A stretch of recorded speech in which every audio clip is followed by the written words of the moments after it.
আর এদিকে দিল্লিতে ইন্ডি জোটের বৈঠকের দিনই মমতা বন্দ্যোপাধ্যায়ের তৃণমূল কংগ্রেস একেবারে ভেঙে চুরমার। পরিষদীয় দলের পর সংসদীয় দলেও ভাঙন, পাশাপাশি একাধিক জেলায় পুরসভাতেও কাউন্সিলরদের গণইস্তফার ছবিও দেখা গিয়েছে। দিল্লির ছবিটা একবার আপনাদের দেখাই, যেখানে এনডিএর সঙ্গে যুক্ত হতে চেয়ে লোকসভার অধ্যক্ষকে চিঠি দিয়েছেন লোকসভায় তৃণমূলের 28 জন সাংসদের মধ্যে 20 জনই। গতকালই দিল্লিতে ভূপেন্দ্র যাদবের বাড়িতে মুখ্যমন্ত্রীর সঙ্গে বিদ্রোহীদের বৈঠক হয়। তৃণমূলের বিদ্রোহী ব্লক যেখানে রয়েছেন কাকলি ঘোষ দস্তিদার, শতাব্দী রায়, দেব, জুন মালিয়া, বাপি হালদার, অরূপ চক্রবর্তীরা। এর পাশাপাশি 20 জন বিদ্রোহী সাংসদ, তাদের মধ্যে রয়েছেন জগদীশ বাসুনিয়া, কালীপদ সোরেন, অসিত মাল, আবু তাহের, খলিলুর রহমান, শর্মিলা সরকার, প্রসূন বন্দ্যোপাধ্যায়, পার্থ ভৌমিকরাও রয়েছেন তৃণমূলের এই বিদ্রোহী ব্লকে। আর অন্যদিকে আমরা দেখলাম বিধানসভায় ঋতব্রত মডেলে, সংসদে কাকলি মডেল।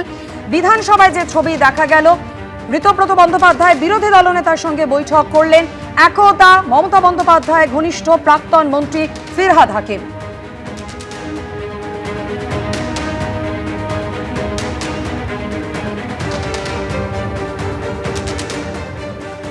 সংসদে তৃণমূল কংগ্রেস ভেঙে চুরে খান খান হয়ে গেল। পরিষদীয় দল আগেই মমতা বন্দ্যোপাধ্যায়ের হাতছাড়া হয়েছিল, আর গতকাল সংসদে আমরা দেখতে পেলাম একেবারে তৃণমূলের সংসদীয় দল ভেঙে গেল।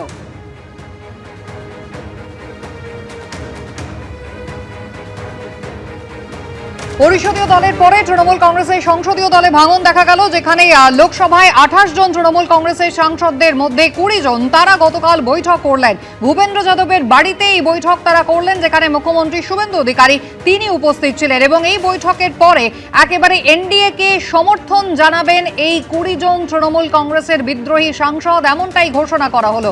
ইতিমধ্যেই স্পিকারের কাছে তারা সেপারেট ব্লক হিসেবে আলাদা বসতে চেয়ে চিঠি দিয়েছেন বলে জানিয়েছেন কাকলি ঘোষ দস্তিদার। মুখ্যমন্ত্রী শুভেন্দু অধিকারী তিনি প্রস্তাব দিয়েছেন, তার আহ্বানে সাড়া দিয়ে গতকাল দিল্লিতে এই বৈঠক তারা করেন। ঘণ্টাখানেক সঙ্গে সমান অনুষ্ঠানে এসে এমনটাই জানিয়েছেন তৃণমূলের লোকসভার সাংসদ কাকলি ঘোষ দস্তিদার।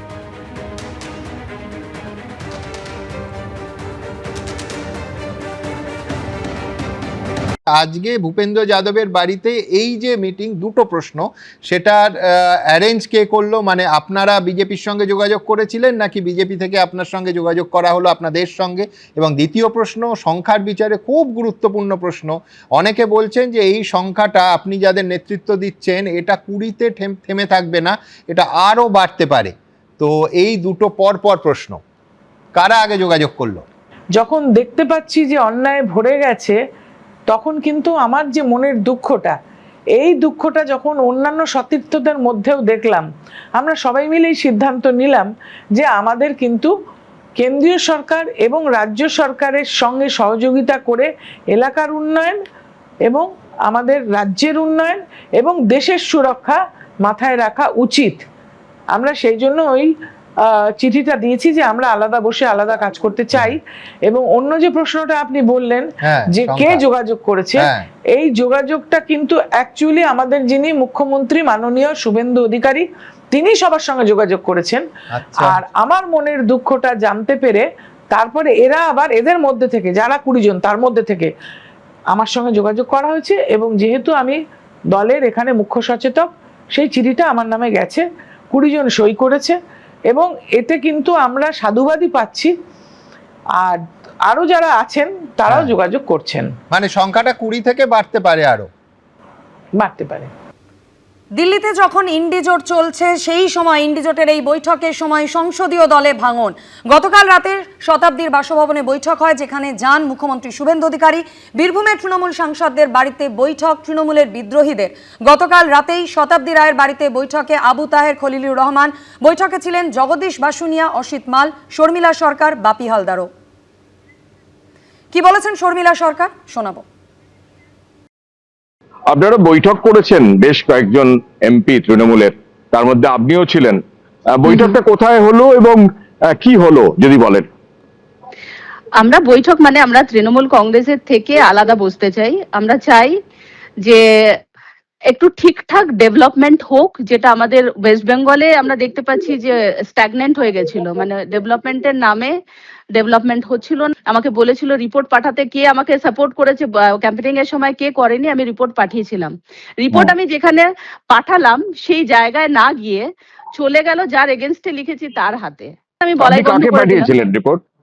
আমি পাঠিয়েছিলাম, আমি অভিষেক বন্দ্যোপাধ্যায় কামাক স্ট্রিটে পাঠিয়েছিলাম। হ্যাঁ, তা বুঝতে পেরেছি। মাঝপথে কেউ ওটা নিয়ে যেখানে দেওয়ার সেখানে দিয়ে দিয়েছে। ও কিরকম ইন্টারেস্ট বা কিছু এখন আর নতুন করে কিছু বলার নেই যে কেন ওখানে আবার চলে যেত, ওগুলো কিরকম চক্র চলতো। আপনারা এখন আবার- চাইছেন কি? আজকের মিটিং এর পর আপনারা চাইছেন কি বিজেপিতে যোগ আমরা দিতে? না আমরা এখনো পর্যন্ত সেরকম ভাবছি না, আমরা এনডিএ কে সাপোর্ট করার জন্য আলাদা গ্রুপ করেছি। আপনারা আজকের মিটিং এ কতজন ছিলেন, কতজন উপস্থিত ছিলেন? আমরা 20 জন ছিলাম। 20 জন ছিলেন। এই মিটিংটা কোথায় হলো? এটা হয়েছে ভূপেন্দ্র যাদবজির। মানে আপনারা উনি কি ছিলেন, ভূপেন্দ্র যাদবজি ছিলেন ওখানে উপস্থিত? হ্যাঁ, ছিলেন উনি। বলছি আপনারা 20 জন এমপি চান যে আলাদা একটা ব্লক তৈরি করে এনডিএ কে সাপোর্ট করতে? হুম, কারণ আমরা দেখতে পাচ্ছি পশ্চিমবঙ্গে দুদিনের মধ্যে, কয়েকদিনের মধ্যে, 1 মাসও হয়নি, যেভাবে মানে দেখুন, আমরা সত্যি কথা বলতে করাপশন চাই না, সেই জায়গা থেকে মুক্তি চাই। প্রত্যেকটা জায়গায় যেরকম বেরোচ্ছে না, মানে লজ্জা করছে আমার। মানে এটা হয়তো অনেকে ভাববে যে এতদিন কি জানতে না, সত্যি জানতাম তো কিছুটা, কিন্তু এইরকম জানতাম। আর আমার মনে হয়েছে হ্যাঁ, এরা আসার পর প্রত্যেককে ডাকছে, প্রত্যেকটা সাংগঠনিক মানে কি বলে প্রশাসনিক মিটিং যেগুলো হচ্ছে, সেখানে প্রত্যেককে নিয়ে কাজ করার একটা ইচ্ছা প্রকাশ করছে, সেটা দেখতে পাচ্ছি চোখের সামনে। তো তখন আমার মনে হয়েছে এটা তো আমি তৃণমূলের সময় দেখতে পাইনি। সেই হিসেবে আমার মনে হয়েছে না, এখানে সাপোর্ট করা দরকার আমাদের পশ্চিমবঙ্গের উন্নতির জন্য। আপনাদের যে নতুন ব্লক তৈরি হয়েছে তাতে নেতা ঠিক হয়েছে? এখন পর্যন্ত আমাদের যা ছিল, কাকুলিদি চিঠি দিয়েছে। কাকুলিদি যেহেতু চিফ হুইপ, উনি তো এগুলো মানে নিয়ে যাবেন সামনে, তারপরে দেখা যাক। মানে কাকুলিদির নেতৃত্বে আপনাদের এই ব্লকটা তৈরি হয়েছে আপাতত আপনাদের এই বৈঠকের পর ভবিষ্যৎ কর্মসূচি কি ঠিক এখন হয়েছে? কিছু ভাবিনি, এখন না ওগুলো নিয়ে আলোচনা হয়নি। আজকে আপাতত এটাই হয়েছে। বৈঠকটা আজকেই ছিল তো? হ্যাঁ, আজকেই ছিল। আপনাদের 29 জন এমপি লোকসভার আছেন, হ্যাঁ, মানে তার মধ্যে 20 জনই এমপি আজকের এই সিদ্ধান্ত নিয়েছেন বলে বলছেন। এই 9 জন মানে আমি বাকি যারা নেননি তারা কে কে আছেন আর যাননি আজকে উপস্থিত ছিলেন সেটা না? আমি বলতে পারবো না, সেটা আমার বলা ঠিক নয়। আর তাদের কাছ থেকে জানতে পারবেন। আর আমার মনে হয় এটা হয়তো নাম্বার আরো বাড়বে, আমাদের আরো নাম্বার বাড়বে। হুম হুম হুম হুম। ঋতব্রত বন্দ্যোপাধ্যায়ের যে মডেল রাজ্যে দেখা যাচ্ছে যে আলাদা ব্লক করা, সেখানে দিল্লির কি সেম মডেল আলাদা ব্লক করে এনডিএ কে সাপোর্ট করা? একদমই। গতকাল দিনভর রাজধানী জুড়ে ঘটনার ঘনঘটা। একদিকে কনস্টিটিউশন ক্লাব, যেখানে মমতা বন্দ্যোপাধ্যায় ইন্ডি জোটে অংশ নিয়েছেন, বৈঠক যেখানে তিনি করছেন তার থেকে মাত্র 1 কিলোমিটার দূরেই তার একদা সতীর্থ তৃণমূল কংগ্রেসের লোকসভার সাংসদরা তাঁরা বৈঠক করছেন। নির্বাচনী পর্যবেক্ষক ভূপেন্দ্র যাদবের বাড়িতে বৈঠকে রয়েছেন তৃণমূল কংগ্রেসের 20 জন লোকসভার সাংসদ। সংসদীয় দলে ভাঙন যে হবে তার আঁচ কিন্তু আগে থেকেই পাওয়া যাচ্ছিল। একেবারে শুভেন্দু অধিকারীর আহ্বানে তারা এই বৈঠক করেছেন, এমনটাই ক্যামেরার সামনেও জানিয়েছেন কাকলি ঘোষ দস্তিদার। তিনি লোকসভার মুখ্য সচেতক, সেই কারণে তার নামেই কিন্তু বাকি 20 জন লোকসভার সাংসদ তারা সই করেছেন। স্পিকারের কাছে তারা সেই চিঠি পাঠিয়ে দিয়েছেন, যেখানে তারা জানিয়েছেন যে তারা আলাদা ব্লক করে লোকসভায় অংশ নিতে চান এবং সেখানে তারা এনডিএ কে সমর্থন করতে চান। আর এরপরই সন্ধেবেলা শতাব্দী রায়, তৃণমূল কংগ্রেসের বিদ্রোহী সাংসদ, তার বাড়িতে দেখা গেল এই তৃণমূল কংগ্রেস সাংসদদের এবং সেখানে পৌঁছে গেলেন মুখ্যমন্ত্রী শুভেন্দু অধিকারী।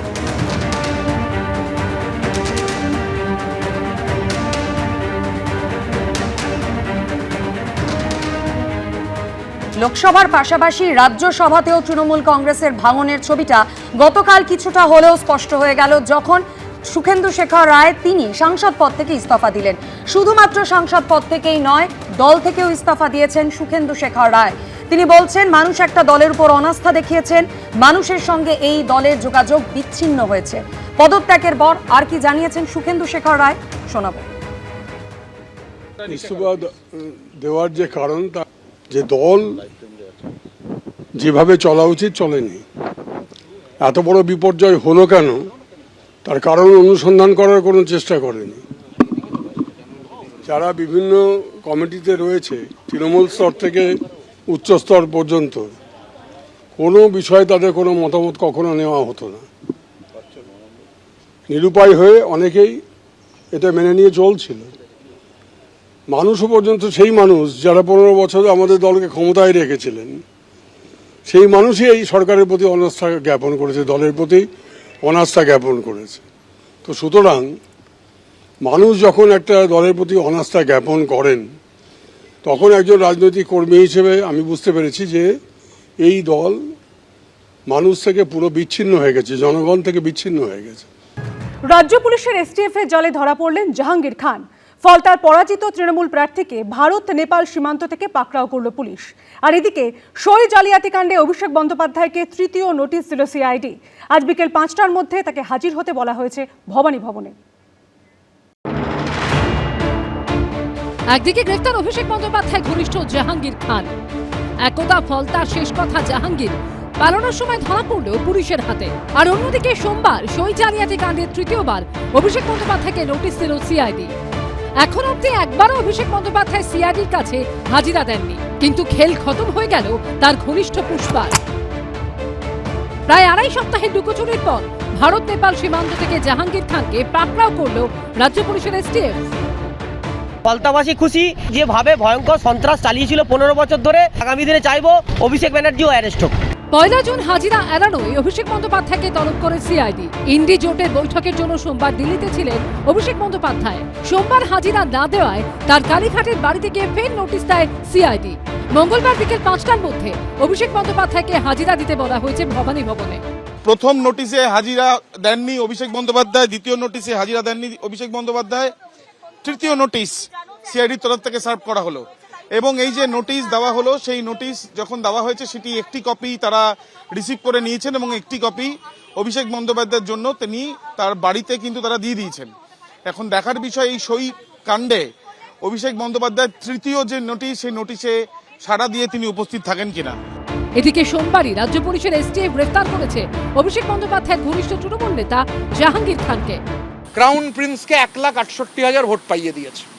জাহাঙ্গীরের বিরুদ্ধে ব্যবস্থা নিতে গেলে অনেক সমস্যা থাকতে পারে, এরকম অনেকে বলছে যে জাহাঙ্গীর যদি মুখ খোলে তাহলে খুব কেলেঙ্কারি হতে পারে। যেমনটা জানা যাচ্ছে যে নেপাল এবং বাংলাদেশ সীমান্ত, সেই জায়গায় কিন্তু আজকে এসটিএফ এর টিম ডায়মন্ড হারবার জেলা পুলিশকে সঙ্গে করে নিয়ে তারা হানা দেয় এবং সেখানে হানা দিয়ে তারা খবর পায় জাহাঙ্গীর খান নানা সময় নেপালে তার যাতায়াত ছিল এবং সেই মতো নেপালে তার একটা কানেকশন রয়েছে এবং সে একটা ঘর ভাড়া নেয়। সেই ঘর ভাড়া নিয়ে থাকতে শুরু করে, তার পরিবারকে সঙ্গে করে, তার স্ত্রীকে নিয়ে, সন্তানকে নিয়ে, এমনকি সন্তানকে নেপালের স্কুলে ভর্তি করে দিয়ে পাকাপাকিভাবে নেপালেই থেকে যাওয়ার পরিকল্পনা ছিল। জাহাঙ্গীর খানের জালে ধরা পড়ার খবর চাউর হতেই এভাবেই ক্ষোভ বিক্ষোভ রোষ আছড়ে পড়ল তার বাড়ি, পার্টি অফিস এবং গাড়িতে। জাহাঙ্গীর মতো নটোরিয়াস ক্রিমিনাল যে অ্যারেস্ট হয়েছে, আমরা ফলতাবাসী খুব খুশি। হিংস্র জন্তুকে যেভাবে মারা হয় সেইভাবে আমাকে লাঠিপেটা করলো। এই হাতটা 3টে টুকরো হয়েছে, এই হাতটা, এই আঙুলটা এখনো সোজা হয় না, এখন শান্তি ফিরে পেয়েছি। গাড়ি বাড়ির পাশাপাশি জাহাঙ্গীর খানের দলীয় কার্যালয়ে চলে ভাঙচুর। ফলতার স্বঘোষিত পুষ্পা জাহাঙ্গীর খান গ্রেপ্তার হওয়ার পর তার যে শ্রীরামপুরের যে পার্টি অফিস, মূল পার্টি অফিস, যেখান থেকে বসে ফলতার মানুষের অভিযোগ যে 15 বছর ধরে অত্যাচার চালিয়েছেন, সেই পার্টি অফিস কার্যত জনরোষ আছড়ে পড়ল। জাহাঙ্গীরের পার্টি অফিস থেকে টেনে বের করা হয় ত্রাণের প্রচুর জিনিস।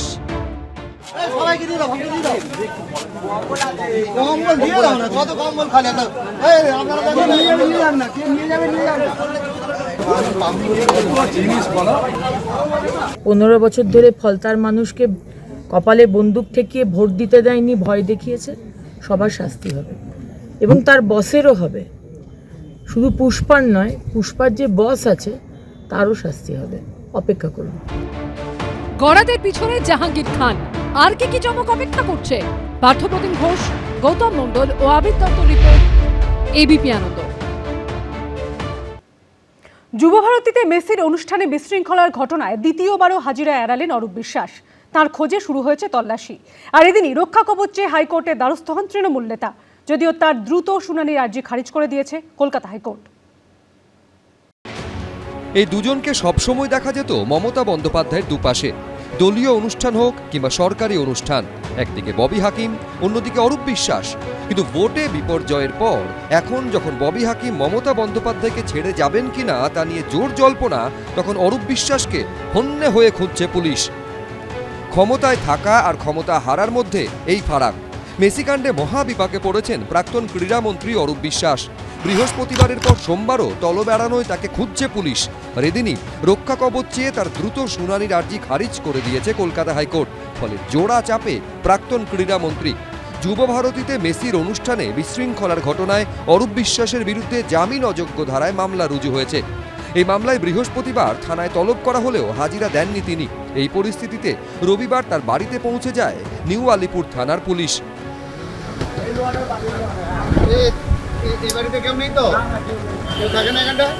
পুলিশের দাবি, শারীরিক অসুস্থতার কথা জানিয়ে সময় চাইলেও কোনো মেডিকেল সার্টিফিকেট জমা দেননি অরূপ বিশ্বাস। রবিবার বাড়িতে গিয়েও তার খোঁজ মেলেনি। এই অবস্থায় অরূপ বিশ্বাসের বাড়ির দরজায় নোটিশ টাঙিয়ে দেয় পুলিশ। সোমবার সকাল 11টার মধ্যে বিধাননগর দক্ষিণ থানায় হাজির হওয়ার জন্য নির্দেশ দেওয়া হয় তাকে, কিন্তু এদিনও থানায় হাজিরা দেননি অরূপ বিশ্বাস। উল্টে গ্রেফতারির আশঙ্কায় কলকাতা হাইকোর্টে রক্ষা কবচ চেয়ে আবেদন জানান প্রাক্তন ক্রীড়ামন্ত্রী। পালিয়ে আর যাবেন কোথায়?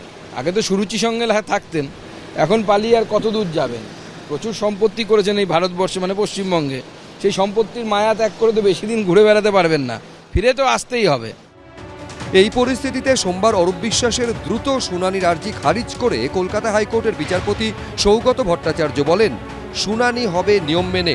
এই ধরনের মামলাকে এভাবে অগ্রাধিকার দেওয়া যায় না। গ্রেফতারির আশঙ্কা থাকলে আগাম জামিনের আবেদন করার পরামর্শ দেন বিচারপতি। সূত্রে খবর, তাকে খুঁজছে পুলিশ। এরপর কি হবে? কি হবে একদা রাজ্যের হেভিওয়েট ক্রীড়ামন্ত্রীর?